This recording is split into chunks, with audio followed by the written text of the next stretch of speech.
Dear student, welcome to technical डो। आप सभी कैसे हैं? आप सबका एग्ज़ाम जो है ना अभी होने वाला है, तो एग्ज़ाम का प्रिपरेशन अच्छा ही चल रहा होगा आप सभी लोगों का। कुछ दिनों से मेरे यूट्यूब चैनल के ऊपर वीडियोज़ नहीं जा रहे थे, उसके पीछे वजह ये था कि मेरा तबीयत थोड़ा ठीक नहीं चल रहा बीच में कुछ दिनों से, इसीलिए तो मैं अभी कोशिश कर रहा हूँ कि जितना मेरे से हो पा रहा है मैं आप लोग के लिए प्रयास करूँगा कि आपके एग्ज़ाम तक मैं आपके साथ रहूँ।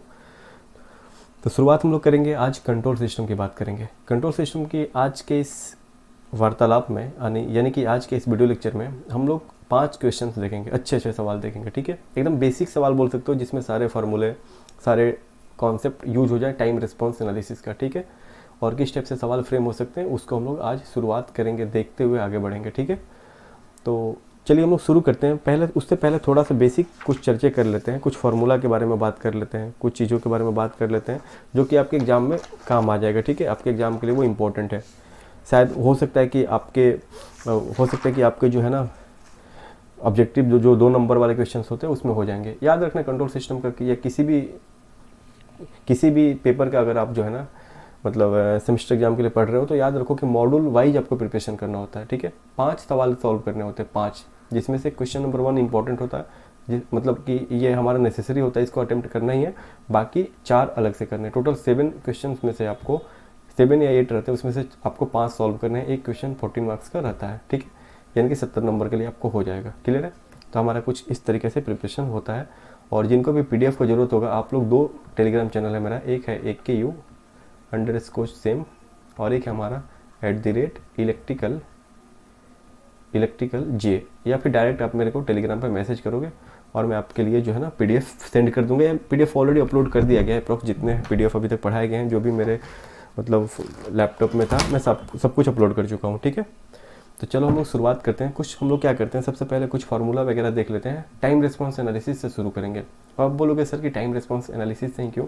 तो देखो, हमारा फर्स्ट मॉड्यूल को जो है ना हम लोग बाद में करेंगे, ब्लॉक डायग्राम या सेंसिटिविटी या फिर हमारा SFG का जो भी क्वेश्चन है, पहले टाइम रिस्पॉन्स कर लेते हैं, स्टेबिलिटी कर लेते हैं, रूट लोकस कर लेते हैं और टाइम फ्रीक्वेंसी रिस्पॉन्स कर लेते हैं। ठीक है, उसके बाद हम लोग उसमें आगे प्रोसीड करेंगे सर। ठीक है, चलो, तो आज का जो ये वीडियो लेक्चर है ये आपके एग्जाम पॉइंट ऑफ व्यू से बहुत इंपॉर्टेंट है, इसको एंड तक देखिएगा। ठीक, चलो तो हम लोग शुरुआत करते हैं। सबसे पहले हम लोग डैम्पिंग की बात करते हैं। सेकेंड ऑर्डर सिस्टम जो होता है ना, उसके डैम्पिंग की बात करते हैं। सबसे पहले सेकेंड ऑर्डर सिस्टम का ट्रांसफर फंक्शन आप एकदम ही याद कर लो। इसका ट्रांसफर फंक्शन जो होता है ω_n² plus 2 zeta ω_ns plus ω_n² होता है। इसको आप बिल्कुल याद रख लोगे, एकदम दिमाग में बैठा लेना है इसको। ठीक है, उसके बाद से हम लोग एक टॉपिक पढ़े थे कि sir on the basis of damping हम लोग 4 कैटेगरी में डिवाइड करते हैं सिस्टम को डैम्पिंग के बेसिस पे। सबसे पहले होता है हमारा अनडैम्प्ड सिस्टम। अनडैम्प्ड सिस्टम जो होता है, इसके अंदर आपको क्या याद रखना है कि सर इसमें सबसे प्राइमरी काम ये याद रखना है कि जीटा का वैल्यू 0 होता है। ठीक है, पहला काम यहीं पे खत्म हो गया। दूसरा जो होता है हमारा होता है sir under damped system. Under damped system, इसके बारे में आपको क्या याद रखना है, ये मैं लिख दे रहा हूँ। अंडर डैम्प्ड सिस्टम में याद रखना है कि सर जीटा का वैल्यू लेस देन 1 होता है। ठीक है, उसके बाद से एक हमारा होता है क्रिटिकली डैम्प्ड सिस्टम के बारे में पढ़ना है आपको। क्या पढ़ना है सर? क्रिटिकली डैम्प्ड सिस्टम के बारे में पढ़ना है। क्रिटिकली डैम्प्ड सिस्टम की जब बात करने लगोगे ना, तो इसमें हमारा जीटा का वैल्यू होता है 1 = 1। ठीक है, उसके बाद हमारा होता है क्रिटिकली डैम्प्ड के बाद ओवर डैम्प्ड सिस्टम।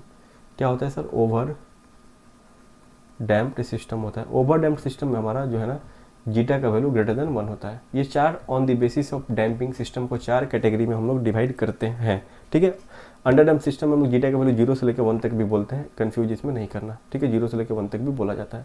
ठीक है, ये हमारा क्या होगा, डैम्पिंग के बेसिस पे हम लोग ये बोल दिए। अब बात निकल के आती है कि सर हम लोग नेचर ऑफ ऑसिलेशन के बारे में क्या बोलते हैं कि सर हमारा अंडर डैम्प सिस्टम का नेचर ऑफ ऑसिलेशन क्या होगा, अनडैम्प्ड का क्या होगा।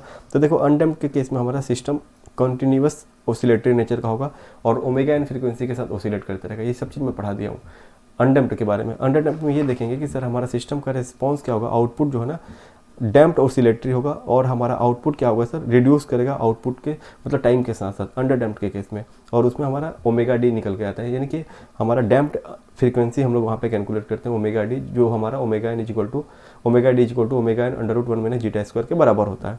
ठीक है, क्रिटिकली डैम्प्ड सिस्टम के में हम लोग ये देखे थे कि आउटपुट हमारा क्या होगा, एक्सपोनेंशियल राइज होगा टुवर्ड डिजायर वैल्यू के आसपास। ओवर डैम्प में भी हमारा सेम ही होता है। ठीक है, यहाँ तक हो गई बात हमारा डैम्पिंग के बारे में। बाकी आप पोल के लोकेशन के अनुसार भी पोल के लोकेशन के अनुसार भी सिस्टम को आप कैटेगराइज कर सकते हो, उसको हम लोग थोड़ी देर बाद देखते हैं। उसके बाद हम लोग बात करते हैं sir specification of second order system. ये भी फार्मूला आपको याद रखना है। डिले टाइम की सबसे पहले बात किया जाता है। डिले टाइम की जब बात की जाती है तब आपको ये बताया जाता है कि सर डिले टाइम होता क्या है। तो डिले टाइम के बारे में ये बोला गया है कि सर हमारा टाइम सिस्टम के रिस्पॉन्स को 50% जाने में जो टाइम लगता है उसको डिले टाइम बोला जाता है। और डिले टाइम को टी से दिखाते हैं। इसका फार्मूला जो होता है 1 + 0.7 zeta divided by omega r होता है सर डिले टाइम का। डिले टाइम का कहानी यहीं पे खत्म हो गया। अब बात करते हैं राइज टाइम के बारे में कि सर राइज टाइम क्या होता है। तो राइज टाइम के बारे में क्या बोला जाता है, देखो सर राइज टाइम जो होता है ना, इसमें ये बोला जाता है कि सर हमारे सिस्टम के रिस्पॉन्स को 0% से 100% जाने में, यानी कि फाइनल वैल्यू का 0% से 100% जाने में, किसके केस में, अंडर डैम्प्ड सिस्टम के केस में जो टाइम लगता है वो राइज टाइम होता है। या फिर ये भी बोला जाता है कि सर 10% से 90% फाइनल वैल्यू के 10% से 90% जाने में जो टाइम लगता है किसके केस में, सर क्रिटिकली डैम्प्ड के केस में, उसको भी राइज टाइम बोला जाता है। दोनों ही केस में अगर 2 नंबर के सवाल में पूछेगा तो इसको लिख सकते हो। बाकी फार्मूला जो इसको होता है वो हम लोग लिख देते हैं, pi minus phi by omega d होता है। ठीक है, फार्मूला किसका, सर राइज टाइम का। अब चलो बात करते हैं पिक टाइम के बारे में। पिक टाइम के बारे में जब बात करोगे तब पिक टाइम के बारे में ये बोला जाता है सर कि पिक टाइम क्या होता है। इसको टीपी से दिखाते हैं। पिक टाइम जो होता है इसमें बोला जाता है कि it is time required for output to reach up to its peak value. पहला पिक वैल्यू पर जाने में जो टाइम लगे उसको पिक टाइम बोलते हैं। इसका फॉर्मूला होता है पाई बाई ओमेगा टी। ठीक है, फिर बात करते हैं हम लोग पिक ओवरशूट की बात करते हैं। हम लोग किसकी बात करते हैं, पिक ओवरशूट की बात करते हैं, जिसको हम लोग एम पी से दिखाते हैं, कैपिटल एम पी से दिखाते हैं सर। इसका फॉर्मूला होता है e⁻ zeta pi divided by √1 - zeta square into 100%। ये हमेशा परसेंटेज में होता है, ये हमेशा परसेंटेज में होता है। ठीक है, पिक टाइम की बात होगी। उसके बाद हम लोग इसमें और भी देखते हैं, क्या देखते हैं वो लिखते हैं हम लोग, सेटलिंग टाइम। सेटलिंग टाइम यानी कि सिस्टम के रिस्पॉन्स को सेटल होने में, यानी कि 2% या 5% के टॉलरेंस बैंड में जा करके सेटल होने में कितना टाइम लगता है। यानी कि हम लोग ये भी बोलते हैं कि सर स्टेडी स्टेट हो गया, हमारा फाइनल वैल्यू आ गया, उसमें कितना टाइम लगता है वो हमारा सेटलिंग टाइम बताता है। इसके लिए 2 अलग अलग फार्मूले हैं। TS = 4 / जीटा ओमेगा एन होता है। ये हमारा होता है टॉलरेंस बैंड 2% के लिए, 2% बैंड के लिए हमारा होता है 4 / जीटा ओमेगा एन TS का वैल्यू। ठीक है, सेटलिंग टाइम को TS से दिखाते हैं। अगर हम लोग 5% की बात करें तो 3 / जीटा ओमेगा एन होता है। ये 5% बैंड के लिए होता है। ठीक है, इसको आपको ध्यान में रखना है, इसको आपको ध्यान में रखना है सर। ठीक है, उसके बाद से हमारा फार्मूला होता है टाइम पीरियड जो होता है ना, हमारा टाइम पीरियड ऑसिलेशन का जो टाइम पीरियड होता है वो होता है सर हमारा 2π / ओमेगा डी। ठीक है, यहाँ तो कोई दिक्कत नहीं। नंबर ऑफ ऑसिलेशन अगर पूछ दे आपसे, नंबर ऑफ ऑसिलेशन पूछ दे, उसका भी फार्मूला होता है, वो भी मैं लिख देता हूँ, कभी कभी एग्जाम में पूछ लेता है। तो निकालोगे TS / time period, TS / time period. ठीक है, इतने सारी चीज़ आपको ध्यान में रखना है सर। क्लियर है। उसके बाद हम लोगों ने एक और पॉइंट देखा था कि सर सबसे ज़्यादा टाइम लगता है हमारा, सबसे कम टाइम लगता है डिले टाइम में, उससे कम हमारा होता है राइज टाइम, उससे कम हमारा होता है, उससे ज़्यादा TP, उससे ज़्यादा TS। सबसे ज़्यादा टाइम लगता है हमारा सेटलिंग टाइम में, उससे TP, उसके बाद TR, सबसे कम TD में। ये भी आपको ध्यान रखना है। ये ग्राफ से मैंने आपको प्रूव भी कराया था। ठीक है, चलो अब देखो एक और चीज़ है कि सर लोकेशंस ऑफ पोल्स के बेसिस पे कैसे बोलेंगे। ये सब कुछ पढ़ाया गया आपको डिटेल में, तो आप एक बार देख सकते हो लोकेशंस ऑफ पोल्स के बेसिस पे क्या बोलोगे सर। तो इसमें हम लोग बोलेंगे सबसे पहले, अगर अनडैम्प्ड सिस्टम के बारे में बोलना होगा, अनडैम्प्ड सिस्टम की जैसे बात कर दी तो आप क्या समझोगे, अनडैम्प्ड सिस्टम की बात करी उसने, यानी कि जीटा का वैल्यू क्या बात कर रहे हैं सर, 0 होगा। इसमें बात खत्म यहीं पे, जीटा का वैल्यू 0 होगा। यानी कि इस केस में जो पोल होगा ना सर, जो पोल होगा हमारा क्या होगा सर, पोल हमारा जो होगा इमेजिनरी एक्सिस के ऊपर लाई करेगा और वो इमेजिनरी एक्सिस के ऊपर कॉम्प्लेक्स कंजुगेट फॉर्म में रहेगा। तो यानी कि ये समझेंगे कि सर हमारा अनडैम्प्ड सिस्टम है, यानी कि हमारा ऑसिलेटरी नेचर का आउटपुट बन रहा है। आपको पता है कि अनडैम्प्ड में हमारा ऑसिलेटरी नेचर का आउटपुट बनता है सर। ठीक है, चलो अब अंडर डैम्प्ड के केस में हमारा पोल का लोकेशन क्या होगा, अंडर डैम्प्ड के केस में हमारा पोल का लोकेशन क्या होगा। अंडर डैम्प्ड के केस में आपको पता ना, जीटा का वैल्यू हमारा होता है 0 से लेके 1 के बीच में। इस केस में हमारा पोल का लोकेशन होगा कॉम्प्लेक्स कंजुगेट और LHS में हमेशा रहेगा सर। ठीक है, कहाँ पे रहेगा सर, कॉम्प्लेक्स कंजुगेट के लेफ्ट साइड में रहेगा, कॉम्प्लेक्स कंजुगेट में रहेगा और लेफ्ट हैंड साइड में रहेगा हमेशा। ठीक है, इस चीज़ को आपको ध्यान में रखना, सब कुछ पढ़ाया गया। क्रिटिकली डैम्प्ड के केस में हमारा क्या होता है सर, क्रिटिकली डैम्प्ड के केस में क्या होता है, मैं लिख दे रहा हूँ सब कुछ, ये जरूरत नहीं लिखने का। चलो क्रिटिकली डैम्प्ड के केस में हमारा जो होता है पोल हमारा क्या होता है सर, रियल एक्सिस के ऊपर रहता है, सेम लोकेशन के ऊपर रहता है। ठीक है, अगर बात करते हो कि हमारा सर ओवर डैम्प्ड के केस में क्या होगा, हमारा ओवर डैम्प्ड के केस में क्या होगा, तो इसमें ये बोलोगे सर रियल एक्सिस के ऊपर ही लाई करेगा, लेकिन पोल का लोकेशन जो होगा वो अलग अलग होगा, वो अलग अलग होगा। ठीक है, ये हमारा ट्रांजिएंट रिस्पॉन्स एनालिसिस की बात हो गई। अब जो है ना स्टेडी स्टेट एरर के बारे में बात करते हैं। सर स्टेडी स्टेट एरर जो निकालने का फॉर्मूला होता है ESS जो होता है सर हमारा, ESS जो होता है हमारा वो क्या होता है वो देखते हैं हम लोग, ठीक है। ESS का जो फॉर्मूला होता है ESS is equal to limit t tending to infinity E(t) होता है सर, ठीक है, ठीक है। ये हमारा किसका होता है फॉर्मूला, ये हमारा फॉर्मूला जो होता है ना हमारा स्टेडी स्टेट एरर के लिए होता है, ठीक है, स्टेडी स्टेट एरर के लिए होता है। चलो यहाँ तक कोई दिक्कत नहीं है। अब हम लोग क्या करते हैं सर, एरर निकालते हैं, उसका अलग अलग फार्मूला होता है सर। कैसे एरर निकालते हैं देखो, और ये एरर जो हम लोग निकाल रहे हैं हमेशा याद रखना, ये हमारा एरर जो हो रहा है। देखो एक और चीज़ याद रखो कंट्रोल सिस्टम में कि आपको लैंग्वेज समझना बहुत जरूरी होता है। तो हमेशा देखोगे कि यूनिटी फीडबैक सिस्टम हमेशा दिया रहेगा। इसके पीछे वजह क्या है कि सर हमारा सवाल कॉम्प्लिकेटेड नहीं बनेगा और आसानी से सॉल्व हो जाएगा, ठीक है।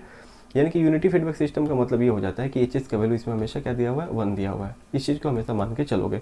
अब देखो एरर जो निकालने का फॉर्मूला है, इसमें हम लोग 4 फार्मूला ड्राइव किए थे सर, 4 टोटल 4 फार्मूला आपको रटना है इसमें। कौन कौन सा फार्मूला सर, पहला अगर आपके पास इनपुट आउटपुट दिया हुआ है, इनपुट एंड आउटपुट अगर आपके पास गिवन है, तब हमारा स्टेडी स्टेट एरर का फार्मूला जो होता है वो होता है हमारा limit t tending to infinity, एक minute, limit s tending to 0 s RS minus CS, ठीक है, पहला। दूसरा फार्मूला जो होता है ना, अगर हमारे पास ओवरऑल ट्रांसफर फंक्शन अगर हमारे पास सिस्टम का दिया हुआ रहेगा, ठीक है, तब इसमें हमारा एरर का फॉर्मूला क्या होता है, ESS का जो फॉर्मूला होता है limit s tending to 0 s RS 1 minus TS। सारे फार्मूला का डेरिवेशन में कराया हूँ, कैसे आता है, क्या क्या चीज़ें होती है, क्या कंडीशन होता है, सब कुछ कराया गया, ठीक है। उसके बाद से अगर हमारे पास सिर्फ ओपन लूप ट्रांसफर फंक्शन अगर हमारे पास गिवन रहेगा, तब स्टेडी स्टेट एरर का फॉर्मूला क्या होता है सर, स्टेडी स्टेट एरर का फॉर्मूला होता है limit s tending to 0 s RS by 1 plus GS, ठीक है। चौथा फार्मूला हमारा होता है स्टेडी स्टेट एरर निकालने के लिए, किसके लिए, अगर हमारे पास स्टैंडर्ड इनपुट दिए रहेंगे तब क्या होगा सर। इस केस में मैंने एक टेबल बनाया था, एक टेबल बताया था, उस टेबल को आप याद कर लोगे सर। स्टैंडर्ड इनपुट के केस में हमारा क्या होता है उसको आप टेबल के माध्यम से याद रख लोगे, ठीक है। मैं टेबल यहाँ पे बना दे रहा हूँ, ठीक है, मैं यहाँ पे टेबल बनाता हूँ, इस टेबल को आप हमेशा याद रखोगे। इस टेबल को अगर याद रखोगे तो मैं बोल रहा हूँ कि 2-2 नंबर वाला सवाल भी आपका ईजिली सॉल्व हो जाएंगे, कोई इशू नहीं है, ठीक है। तो इस टेबल को बना के हम लोग सवाल के ऊपर आते हैं, क्या क्या क्वेश्चन हम लोगों को करने हैं, कैसे करने हैं, सब कुछ हम लोग देखेंगे कि करके बारीकी से, ठीक है। आपको परेशान होने की कोई ज़रूरत नहीं है, बस इत्मीनान से इस वीडियो को देखते रहो, और वीडियो पसंद आने पर लाइक शेयर कर दिया करो, चैनल को सब्सक्राइब करो। बहुत सारे लोग अभी चैनल को सब्सक्राइब आप लोग नहीं किए हो, फिर वीडियो जो है ना आप देखते हो और चैनल को अभी तक सब्सक्राइब नहीं किए हो, तो ये काम भी आज कंप्लीट कर लो, ठीक है। और पूरा जब तक कोशिश है मैं कि आपके साथ रहूँ। यहाँ पे टेबल में रहेगा टाइप ऑफ सिस्टम के बारे में, ठीक है, सिस्टम किस टाइप का है, तो टाइप क्या क्या हो सकता है, टाइप 1 तक ही, टाइप 2 तक हम लोग जनरली लेते हैं, टाइप 0, टाइप 1 और टाइप 2, ठीक है। इनपुट हमारा स्टैंडर्ड इनपुट क्या क्या होता है आपको पता है ना, स्टैंडर्ड इनपुट जो होता है हमारा होता है स्टेप, रैंप और पैराबोलिक, ठीक है। अब देखते हैं सर एरर का वैल्यू क्या क्या आएगा। देखो अगर मान लो आपके पास स्टेप इनपुट है, टाइप 0 सिस्टम है, तो आपका एरर निकल के आता है A/1 प्लस KP। अब ये क्या होता है सर, हमारा नॉन यूनिट स्टेप। अगर यूनिट स्टेप की बात करोगे, यहाँ पे स्टेप इनपुट है, अगर यूनिट स्टेप की बात करोगे तो A का वैल्यू 1 हो जाता है, बाकी जगह में एरर हमारा 0 आता है सर। स्टेप इनपुट में टाइप 1 टाइप 2 में एरर हमारा 0 आता है। अब टाइप 0 है, रैंप इनपुट दे रहे हो तो एरर हमारा इन्फिनिटी आता है। टाइप 1 है, रैंप इनपुट दे रहे हो तो हमारा आता है B/KB। KP और KB के बारे में पता है, KP सर हमारा होता है पोजिशनल एरर कांस्टेंट। KP का फॉर्मूला होता है limit s tending to 0 GS HS, ठीक है। KB जो होता है हमारा limit s tending to 0 S GS HS, ठीक है। यहाँ पे एरर हमारा 0 हो जाता है। पैराबोलिक में टाइप 0 पे इन्फिनिटी, टाइप 1 पे इन्फिनिटी, टाइप 2 पे हमारा होता है C/KA। K हमारा होता है एक्सेलरेशन एरर कांस्टेंट, इसका फॉर्मूला होता है limit s tending to 0 S² GS HS, ठीक है।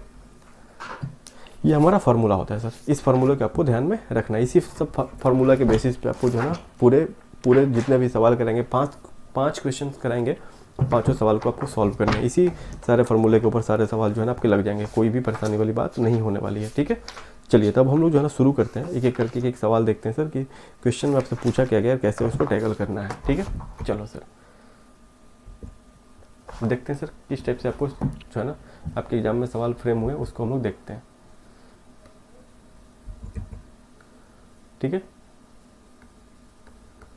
अब देखो सबसे पहले हम लोग सवाल देखते हैं, यहाँ पे पहला क्वेश्चन देखते हैं। इसमें क्वेश्चन पहला देखो, इसमें लिखा हुआ है कि the block diagram shown in figure gives a unity feedback close loop control system. ठीक है, क्या दिखा, देखो क्या क्या गिवन है, unity feedback close loop system, यानी कि एच का वैल्यू यहाँ पे 1 दिया हुआ है और दिख भी रहा है सर यहाँ पे ये सिस्टम है ना, इसमें एच का वैल्यू 1 दिया हुआ है। उसके बाद से क्या बोला, steady state error in the response of the above system to unit step input, और इनपुट यहाँ पे दे दिया है सर, ये इनपुट क्या दिया हुआ है, यूनिट स्टेप दिया हुआ है।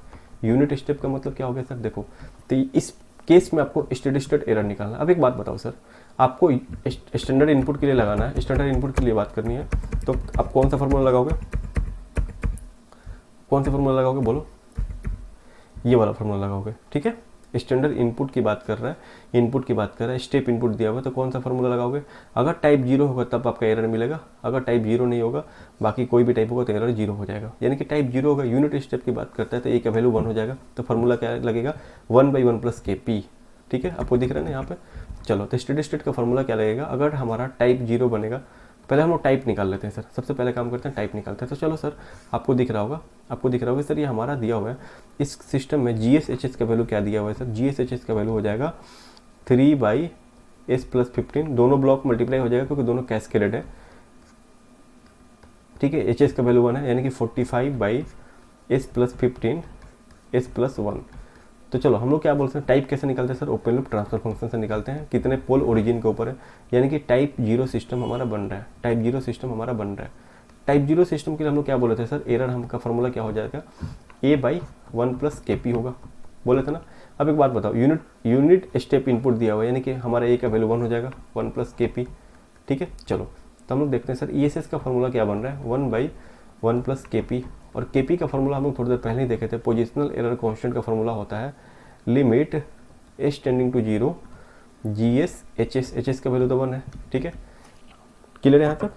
चलो तो फॉर्मूला क्या है सर, 45/s + 15 s + 1, और इसमें क्या करोगे, लिमिट s का वैल्यू 0 पुट करोगे, तो यहाँ पे क्या निकल जाएगा 45/15 यानी कि 3। ठीक है, KP 3 निकल के आ गया। अब आपको क्या निकालना सर, KP हमारा पोजिशनल एरर कांस्टेंट होता है, तो आपका जो है ना KP निकल के आ गया। ESS क्या निकालोगे, ESS निकालेंगे 1/1 + KP, यानी कि 1/1 + 3 यानी कि 1/4 यानी कि 25%। ठीक है, ये समझ रहे हो, करना क्या, स्टेप बाय स्टेप जाओगे, पूरा लिखोगे, गिवन क्या है आपका, एग्जाम में ऐसे ही करोगे, गिवन आपका है HS, ये गिवन है, उसके बाद से आप ये निकाल लिए, open loop transfer function type निकाल लिए, एरर का फॉर्मूला ये होता है, उसके बाद से लिखोगे KP हमारा क्या होता है, पोजिशनल एरर कांस्टेंट होता है। कुछ इस तरीके से करोगे तो आपको फुल में फुल मार्क्स मिला, मतलब एग्जाम में मिलेगा सर, उसमें कोई डाउट की बात नहीं है कि फुल में फुल मार्क्स नहीं मिलेगा। ठीक है, कुछ इस तरीके से करोगे तो आपको फुल में फुल मार्क्स मिलेगा। ठीक है, कोई दिक्कत नहीं आता। चलो अब आगे आते हैं सर, आगे आते हैं नेक्स्ट सवाल के अंदर, देखते हैं सर क्या पूछ रहा है। तो इसमें देखो क्या दिया हुआ है कि सर आपके पास बोल रहा है कि फाइंड स्टेडी स्टेट एरर, बोल रहा है sir find steady state error when A system having open loop transfer function. क्या बोला है, find steady state error when A system having open loop transfer function. ठीक है, GS का वैल्यू यहाँ पे दिया हुआ है हमारा, GS का वैल्यू दिया हुआ है। उसके बाद से क्या बोला है, unity feedback is excited with an input signal, ये ठीक है। अब देखो आपको जो है ना क्या क्या दिया हुआ है, आपको कैलकुलेट क्या करना है, आपको स्टेडी स्टेट एरर कैलकुलेट करना है। ठीक है, आपको स्टेडी स्टेट एरर कैलकुलेट करना है। RT का वैल्यू इनपुट है दिया हुआ है 2 + 3t + 4t², ये इनपुट आपको दिया हुआ है। ठीक है, उसके बाद से HS का वैल्यू 1 दिया हुआ है, यूनिटी फीडबैक सिस्टम लिखा हुआ है। GS का वैल्यू आपको दिया हुआ है सर 10/s² s + 4। चलो अब इसको दो तरीके से जा सकते हो कि सर इसको हम लोग दो फार्मूले से जा सकते हैं। क्या क्या फार्मूला हो सकता है सर, कि हमारा जो है एरर का फार्मूला एक होता है सर, इनपुट जब दिया रहेगा वो फार्मूला क्या होता है, limit s tending to 0 SRS/1 + GS, क्योंकि यहाँ पे यूनिटी फीडबैक सिस्टम की बात हो रही है। चलो RT आपका दिया हुआ है क्या, 2 + 3t² + 3t + 2 + 3t + 4t² दिया हुआ है यहाँ पे। RS क्या निकल के आएगा सर, RS निकल के आएगा 2/s, 3t का लैप्लास होगा 3/s², 4t का होगा हमारा 4/s² into 2, sorry 4/s³ into 2, यानी कि हमारा होगा 2 यहाँ पे s कॉमन क्या हो जाएगा सर, s³ कॉमन हो जाएगा, 2s² प्लस 3s प्लस 8, ये हमारा बन जाएगा RS। ठीक है, यहाँ से एरर का फार्मूला लगाओगे तो क्या बनेगा sir, limit s tending to 0 s, RS का वैल्यू क्या है sir, 2s² plus 3s plus 8 by s³, ठीक है, डिवाइडेड बाई 1 प्लस GS का वैल्यू क्या दिया हुआ है सर, GS का वैल्यू दिया हुआ है 10/s² इंटू s प्लस 4। इसको सॉल्व करोगे तो ESS का वैल्यू क्या निकल के आएगा, 3.2 निकल के आएगा ESS का वैल्यू। ये हमारा डायरेक्ट मेथड हो गया सर कि कैसे इसको अटेम्प्ट करना है, डायरेक्ट मेथड हो गया हमारा। ठीक है, क्वेश्चन नंबर 2 में हम लोग जो देख रहे हैं ये हमारा डायरेक्ट मेथड हो गया। ठीक है, ये क्या हुआ सर, हमारा डायरेक्ट मेथड हुआ कि हम लोग को इसको कैसे करना है। क्लियर है, चलो अब बताओ आपको जो है ना इसमें कोई डाउट हो रही है क्या, इसमें कोई डाउट हो रही है क्या, बोलो, इसमें कोई डाउट हो रही है क्या। चलिए, इसमें कोई डाउट नहीं हो रही होगी, इसमें कोई डाउट नहीं हो रही होगी, बताइए। अब इसको एक शॉर्टकट मेथड से भी सॉल्व करते हैं सर, इसको एक शॉर्टकट मेथड से सॉल्व करते हैं। अब शॉर्टकट मेथड क्या है देखो, देखते हैं सर, इसको एक और मेथड से कर सकते हैं। ठीक, अब शॉर्टकट मेथड क्या होगा देखो, आपको पता ना यहाँ पे कि आपको एक चीज़ पता होना चाहिए कि सर हमारा ESS जो होगा वो हो जाएगा सर 0, किसके लिए सर, किसके लिए, सबसे पहले देखो हम लोग सबसे पहले क्या लिखेंगे, हमारा GS का वैल्यू क्या दिया हुआ, 10/s² s प्लस 4, यानी कि हमारा टाइप 2 सिस्टम बन रहा है, टाइप 2 सिस्टम बन रहा है। अब टाइप 2 सिस्टम के लिए हमारा एरर 0 होता है सर, टाइप 2 सिस्टम के लिए हमारा क्या होता है, रैम्प एंड स्टेप इनपुट के केस में, रैम्प एंड स्टेप इनपुट के केस में ESS का वैल्यू क्या होता है, 0 होता है। ठीक है, टाइप 2 सिस्टम के लिए रैम्प और स्टेप के केस में हमारा क्या होता है, ESS 0 होता है। सिर्फ हमारा क्या देगा सर, वहाँ पे हमारा पैराबोलिक ही इनपुट दे पाता है। चलो RS का वैल्यू क्या है सर, RS का वैल्यू है 2/s plus 3/s² plus 8/s³। तो एक बात बताओ सर, ये हमारा 2/s इनपुट जो है अगर ले रहे हो, यानी कि स्टेप का ले रहे हो, UT इक्वल टू अगर ले रहे हो UT, तो उसका अगर इनपुट है, अगर उसका लैप्लास करोगे तो 1/s बनेगा, यानी कि नॉन यूनिट है यहाँ पे। ठीक है, नॉन यूनिट स्टेप है। अगर हमारा यहाँ पे रैम्प ले रहे हो तो उसका क्या बनता है, RT इक्वल टू T, यानी कि उसका लैप्लास करोगे RS इक्वल टू 1/s²। अगर यूनिट रैम्प है तो, अगर नॉन यूनिट रैम्प है तो 3/s² है। ठीक है, चलो, यानी कि दोनों ही केस में एरर हमारा 0 आ जाएगा। सिर्फ यहाँ पे हमको एरर मिलेगा सर, किसके लिए एरर मिलेगा, ये हमारा कौन सा इनपुट बन रहा है, ये हमारा पैराबोलिक इनपुट बन रहा है। तो हम लोग इसको लिख सकते हैं सर, RS इक्वल टू हमारा 0 प्लस 8/k, बोलो हम लोग क्या ये इसको फिक्स ले रहे हैं, तो k हमारा क्या निकल के आएगा, k हमारा निकल के आएगा sir limit s tending to 0 s² GS HS, यानी कि इसमें हम लोग s का वैल्यू 0 पुट करेंगे तो क्या होगा sir, 10/s plus 4, s² cancel हो जाएगा, यानी कि 10/4 आएगा k का वैल्यू। तो यहाँ से हमारा ESS का वैल्यू क्या आ जाएगा सर, ESS का फॉर्मूला क्या होता है, 8/k होगा ना, 8/k, यानी कि 8/10 इंटू 4, यानी कि 3.2। ये शॉर्टकट हो गया। ठीक है, ये शॉर्टकट हो गया। यहाँ तक बताओ कुछ डाउट है किसी को,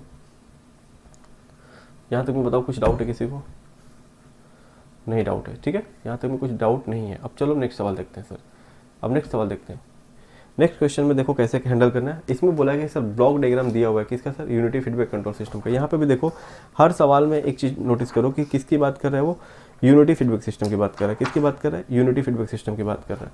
यहाँ पे भी हमारा किसकी बात कर रहा है, यूनिटी फीडबैक सिस्टम दिया हुआ हमारा। चलो, यानी कि यहाँ पे हमारा गिवन हो गया HS का वैल्यू 1। ठीक है, एक हमारा ओवरऑल सिस्टम भी दिया हुआ है सर, ओवरऑल एक कंट्रोल सिस्टम दिया हुआ है हमारा, निगेटिव फीडबैक सिस्टम के साथ दिया हुआ है। ठीक है, और हमारा CS आउटपुट है, RS इनपुट है। ठीक है, CS बाई RS निकाल लेंगे तो ट्रांसफर फंक्शन निकल जाएगा।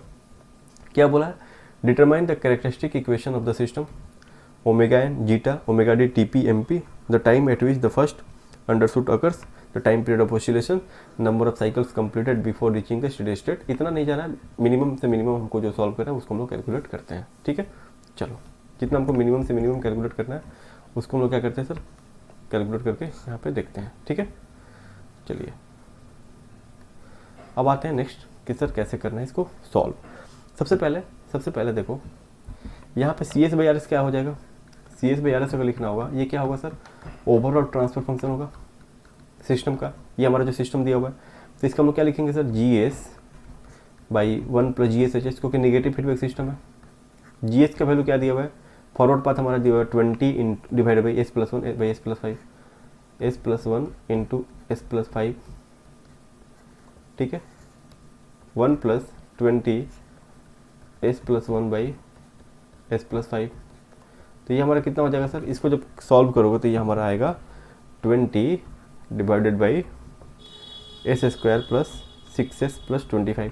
और एक बात बताओ, मैंने बोला था ना कि हमारा omega N square by omega N square होना चाहिए, तो 25 से ऊपर मल्टीप्लाई करेंगे, ये 20 हमारा ऑलरेडी रहेगा, 25 से नीचे भी मल्टीप्लाई करेंगे तो हमारा क्या बनेगा, S square plus 6s plus 25। ये हमारा स्टैंडर्ड इक्वेशन बन रहा है कि नहीं बन रहा है, सेकेंड ऑर्डर का, यहाँ तक में बन रहा है ना सर, बिल्कुल। चलो अब इसको कैसे सॉल्व करोगे, यहाँ से आप कैरेक्टरिस्टिक इक्वेशन क्या निकालोगे, सबसे पहला सवाल में क्या करोगे कि इसका सर क्या निकालेंगे, कैरेक्टरिस्टिक इक्वेशन निकालेंगे। इसको कैसे निकालोगे सर, ये हमारा गिवन है कितना सर दिया हुआ है, S square plus 6x plus 20 is equal to 25 is equal to 0। ठीक है, ऐसे कर लेंगे। यहाँ से हमारा ओमेगा एन का वैल्यू क्या निकल के आएगा, ओमेगा एन स्क्वायर हमारा 25, ओमेगा एन का वैल्यू हमारा आएगा 5 रेडियन पर सेकेंड। ठीक है, 5 रेडियन पर सेकेंड आएगा ओमेगा एन का वैल्यू, इसमें कोई डाउट नहीं है। यहाँ से हम लोग जीटा भी निकाल सकते हैं, कैसे इसको मतलब सर इक्वेट करेंगे, तो omega N square by S square plus 2 zeta omega N S plus omega N square. ठीक है, यहाँ से 2 जीटा ओमेगा एन का वैल्यू क्या निकल के आएगा 6, तो जीटा का वैल्यू क्या निकल के आएगा 6 बाई 2 इंटू 5 यानी कि 0.6। ठीक है, 0.6 यहाँ तक। ठीक है, कोई दिक्कत नहीं है। चलो अब ओमेगा डी निकालना है। सबसे पहले ओमेगा डी का फॉर्मूला क्या होता है, omega N under root 1 minus zeta square. Omega N का वैल्यू क्या है सर 5, 1 माइनस 0.6 का होल स्क्वायर, यानी कि हमारा कितना हो जाएगा, इसको कैलकुलेट करोगे तो 4 रेडियन पर सेकंड आएगा। ओमेगा डी भी निकल गया, क्लियर है। अब टीपी का फॉर्मूला क्या होता है, पिक टाइम का फॉर्मूला हमारा होता है, टीपी का फॉर्मूला होता है पाई बाई ओमेगा डी, यानी कि pi by omega N under root 1 minus zeta square. ठीक है, पाई बाई ओमेगा एन का वैल्यू क्या है यहाँ पे 5, 1 माइनस जीटा स्क्वायर यानी कि 0.6 का होल स्क्वायर, यानी कि पाई बाई 4। ठीक है, ये कितना निकल के आएगा, ये अप्रॉक्स 0.785 निकल के आएगा। टीपी भी निकल के आ गया हमारा और डब्ल्यू डी भी निकल के आ गया। चलो आगे देखो क्या बोला है, एम पी कैलकुलेट करने के लिए बोला है, पिक ओवरशूट। इसका फॉर्मूला हमारा होता है e to the power minus zeta pi divide by under root 1 minus zeta square. यहाँ पे बस वैल्यू इंटू 100%, यहाँ पे जीटा का वैल्यू बैठा देना है सिर्फ, minus 0.6 pi divide by under root 1 minus 0.6 का होल स्क्वायर। ये कितने के बराबर आएगा, इंटू 100, 9.47% आ जाएगा। ठीक है, यहाँ तक बताओ कोई दिक्कत है, कोई किसी भी तरह का कोई परेशानी नहीं है सर। तो कुछ इस तरीके से इसको हैंडल करना था इस क्वेश्चन को। ठीक है, चलो अब आते हैं नेक्स्ट सवाल की तरफ। देखो इसमें क्या करना है, इसको कैलकुलेट करते हैं हम लोग। ठीक है,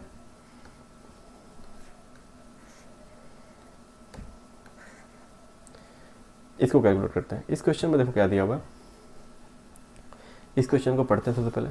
the unit step response of A second order system is, unit step response का मतलब क्या हो गया, यूनिट स्टेप रिस्पॉन्स का मतलब क्या हो गया, बोलो कि सर हमारा इनपुट क्या है, यूनिट है, स्टेप है, यूनिट स्टेप है। इनपुट का वैल्यू क्या है सर, यूनिट स्टेप है, R T equal to U T है, पहला काम यहीं पे खत्म। उसका आउटपुट दिया हुआ है, उसके बाद से पूछा है कि बताओ इसमें sir undamped natural frequency 5 radian पर सेकंड होगा, या डैम्पिंग रेशियो 1 होगा, या इम्पल्स रिस्पॉन्स इतना होगा, कौन कौन सा ऑप्शन करेक्ट होगा, इसको बताना है। ठीक है, चलो सॉल्व करते हैं। यहाँ पे हमारा सी टी का वैल्यू दिया हुआ है, एक चीज़ याद रखो, सी टी क्या होता है सर, आउटपुट होता है, रिस्पॉन्स होता है। सी टी का वैल्यू हमारा यहाँ पे दिया हुआ है सर, सी टी का वैल्यू क्या दिया हुआ है, सी टी का वैल्यू हमारा दिया हुआ है 1 minus E to the power minus 5t minus 5t E to the power minus 5t। ठीक है, अब इसका लैप्लास ट्रांसफॉर्म करोगे तो सी एस हो जाएगा। 1 का लैप्लास ट्रांसफॉर्मेशन होता है 1/s minus e to the power minus 5t का हो जाएगा 1/s प्लस 5 माइनस 5t का हो जाएगा 5/s प्लस 5 का होल स्क्वायर। ठीक है, ये हमारा लैप्लास बनेगा। इसको कैलकुलेट करते हैं, हमारा s प्लस 5 का होल स्क्वायर कॉमन एलसीएम हो जाएगा।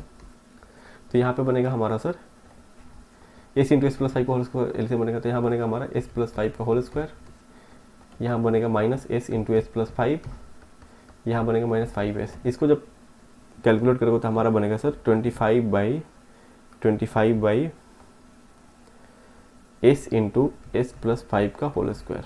ठीक है, ये हमारा सी एस बन गया, ये हमारा सी एस बन गया। यानी कि इसको लिख सकते हो 25/s into S square plus 25 plus 10s। ठीक है, चलो हमारा आर एस दिया हुआ है 1/s। ठीक है, अब हमको क्या लिखना होगा, ओवरऑल ट्रांसफर फंक्शन लिखना होगा। तब तो हम लोग क्या निकाल पाएंगे, ओमेगा ओमेगा एन सब कुछ निकाल पाएंगे ना। ओवरऑल ट्रांसफर फंक्शन क्या होता है किसी सिस्टम का, C S by R S, output का लैप्लास बाई इनपुट का लैप्लास। ये हमारा कितना बनेगा सर, ये हमारा जब करोगे इसको तो बनेगा 25/s square plus 10s plus 25। अब यहाँ से सेकंड ऑर्डर से इसको कैलकुलेट कर लोगे। सेकंड ऑर्डर का ट्रांसफर फंक्शन का इक्वेशन क्या होता है, omega N square S square plus 2 zeta omega N S plus omega N का होल स्क्वायर।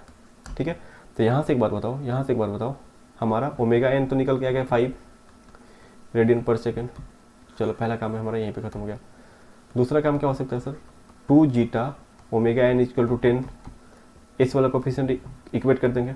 तो यहाँ से हमारा जीटा का वैल्यू क्या निकल के आ जाएगा, 10/2 इंटू 5 यानी कि 1। चलो जीटा भी निकल गया। ठीक है, दोनों निकल गए। तो एक बात बताओ, ऑप्शन में क्या दिए हुए थे हमारा, ऑप्शन दिए हुए कि सर हमारा अनडैम्प्ड नेचुरल फ्रीक्वेंसी 5 रेडियन पर सेकंड सही है, डैम्पिंग रेशियो 1 ये भी सही है। अब इम्पल्स रिस्पॉन्स देखना है आ रहा है कि नहीं आ रहा है। तो इम्पल्स रिस्पॉन्स का फॉर्मूला जो होता है हमारा होता है, आपको पता था ना, डिफ्रेंशिएशन करोगे स्टेप रिस्पॉन्स का तब कोई इम्पल्स रिस्पॉन्स मिलता है। डिफ्रेंशिएशन करोगे स्टेप रिस्पॉन्स को तो आपको इम्पल्स मिलेगा 1 minus E to the power minus 5t E to the power minus 5t। ठीक है, अगर इसका इम्पल्स रिस्पॉन्स निकालोगे तो यह आ जाएगा हमारा 25t, डिफ्रेंशिएशन करोगे तो माइनस 5t। ठीक है, यानी कि तीनों ऑप्शन करेक्ट है, यानी कि ऑप्शन डी हमारा हो जाएगा सही, 1, 2 एंड 3 करेक्ट। चलो अब नेक्स्ट आते हैं, नेक्स्ट क्वेश्चन की तरफ आते हैं। ठीक है, नेक्स्ट सवाल की तरफ आते हैं सर। ठीक है, अब देखो इसमें क्या बोला गया है, इसमें बोला है सर, इस सवाल में देखो क्या बोला गया, इंपॉर्टेंट है ये भी, इसको भी सीखना है बस। इसको ये छोटा सा सवाल है, इसको अटेम्प्ट करके हम लोग फिर ऑफ करेंगे अपना क्लास। देखो इसमें क्या बोला है कि सर, इसमें बोला है कि when the system is shown in figure subjected to unit step input. ये हमारा सिस्टम दिया हुआ है sir, R S C S input दिया हुआ step input, the system output response shown in the figure. ये हमारा सर रिस्पॉन्स का है आउटपुट, सी टी और टी का टाइम। उसके बाद से बोला determine value of K and T from the response curve. Response के कर्व से के और टी का वैल्यू निकालना है। चलो ठीक है, इसको सॉल्व करते हैं। सबसे पहले हमारा देखो इसमें क्या दिया हुआ है, सबसे पहले रिस्पॉन्स कर्व में ये टी है सर, ये टाइम है, टाइम के ऊपर पिक वैल्यू मिल रहा है, यानी कि टीपी का वैल्यू 3 सेकंड दिया हुआ है। फर्स्ट पिक कब मिल रहा है सर, इस टाइम के 3 सेकंड के ऊपर, यानी कि टीपी का वैल्यू हमारा दिया हुआ है सर 3 सेकंड, पहला काम। उसके बाद सर यहाँ ये जो वैल्यू है ना सर, ये हमारा पिक ओवरशूट का वैल्यू है 0.254, एमपी का वैल्यू दिया हुआ है सर 0.254। तो एमपी का फॉर्मूला हमारा क्या होता है सर, एमपी का जो फॉर्मूला होता है हमारा e to the power minus zeta pi divided by √1 minus zeta square. ये हमारा 0.254 दिया हुआ है। यहाँ से जब सॉल्व करेंगे तो जीटा का वैल्यू क्या निकल के आएगा, इसको सॉल्व कर लोगे आप लोग, मैं नहीं कर रहा हूँ। जीटा का वैल्यू आएगा अप्रॉक्सीमेटली 4 के आसपास। ठीक है, यहाँ से जीटा निकल गया। ठीक है, और क्या कर सकते हैं सर, टीपी का फॉर्मूला, टीपी का वैल्यू दिया हुआ है। टीपी का फॉर्मूला क्या होता है sir, pi by omega D. ठीक है, टीपी 3 दिया हुआ है, पाई बाई ओमेगा डी। तो यहाँ से ओमेगा डी का वैल्यू क्या निकल के आ जाएगा, ओमेगा डी का वैल्यू हमारा निकल के आ जाएगा सर, यहाँ से हमारा ओमेगा डी हमारा क्या हो जाएगा, पाई बाई 3। ठीक है, पाई बाई 3। और हमारा ओमेगा डी इक्वल टू क्या होता है sir, omega D equal to होता है omega N √1 minus zeta square is equal to pi by 3। ठीक है, तो ओमेगा एन का वैल्यू हमारा निकल के आ जाएगा पाई बाई 3 √1 माइनस जीटा स्क्वायर। और जीटा स्क्वायर का वैल्यू निकल के आया था सर, जीटा का वैल्यू निकल के आया था 0.4। जब इसको सॉल्व करोगे तो ओमेगा एन का वैल्यू निकल के आता है 1.14 रेडियन पर सेकेंड। ठीक है, चलो ओमेगा एन भी हमारा निकल के आ गया। अब क्या है सर, अब हम लोग यहाँ पे देखो, हम लोग सिस्टम का ओवरऑल आउटपुट लिख सकते हैं यहाँ से, C S by R S, बिल्कुल लिख सकते हैं sir, C S by R S लिख सकते हैं। C S by R S कैसे लिखेंगे sir, input by output by input.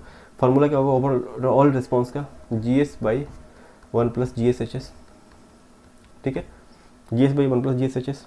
Clear है यहाँ पे। अगर C S by R S करोगे, C S by R S करोगे तो आपका क्या निकल के आएगा सर, इसका फॉर्मूला आएगा के by T S square plus S plus के, क्योंकि आपको जी एस का वैल्यू दिया हुआ है के by S T S plus 1 और एच एस का वैल्यू 1 दिया हुआ, पुट करोगे ये निकल के आएगा। यहाँ से टी कॉमन लोगे तो टी ऊपर चला जाएगा, S square plus 1 by T plus K by T. इसको इक्वेट करोगे किससे सर, स्टैंडर्ड सेकेंड ऑर्डर से, omega N square by S square plus 2 zeta omega N S plus omega N का होल स्क्वायर। तो यहाँ से इक्वेट करोगे तो ओमेगा एन हमारा क्या दिया हुआ है, ओमेगा एन का वैल्यू आया है 1.14 रेडियन पर सेकेंड। और सर यहाँ से हमारा के बाई टी क्या आ रहा है सर, के बाई टी का वैल्यू क्या आ रहा है सर, बोलो, के बाई टी का वैल्यू हमारा आ रहा है, बताइए, ओमेगा एन के बराबर। तो यहाँ से हमारा ओमेगा एन का वैल्यू क्या हो जाएगा, अंडर रूट के बाई टी, यानी कि ये कितने के बराबर आ जाएगा, 1.14 के बराबर आ जाएगा। ठीक है, ये हमारा के बाई टी आ गया।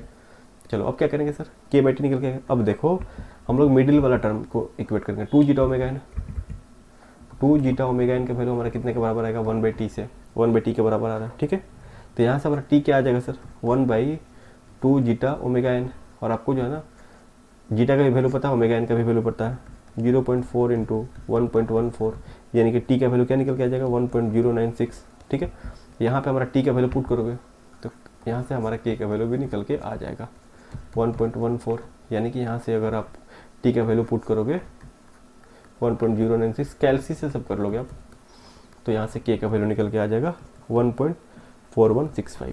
ठीक है, कोई दिक्कत नहीं है। तो कुछ इस तरीके से इसको सॉल्व कर लोगे, कोई परेशानी वाली बात नहीं है। क्लियर है, तो हमारा टी भी निकल के के भी निकल के। देखो इस वीडियो को शेयर करो, लाइक करो, सब्सक्राइब करो। हम लोग ऐसे ही अब सारे सवाल करेंगे, सारे टॉपिक के ऊपर करेंगे क्वेश्चंस। ठीक है, कोशिश करेंगे सारे टॉपिक के ऊपर ऐसे ही हम लोग सवाल करें और जिससे आपको फ़ायदा हो। क्लियर है, तो एक बार वीडियो को देखो, शेयर करो, लाइक करो, सब्सक्राइब करो, दोस्तों के भी शेयर करो। कंटेंट कैसा लगे ये भी बताओ, आगे कंटेंट चाहते हो कि नहीं ये भी बताओ। रिस्पॉन्स अच्छा रहा तो मैं रेगुलर ही वीडियो लाऊंगा इस तरीके से। ठीक है, चलिए, थैंक यू।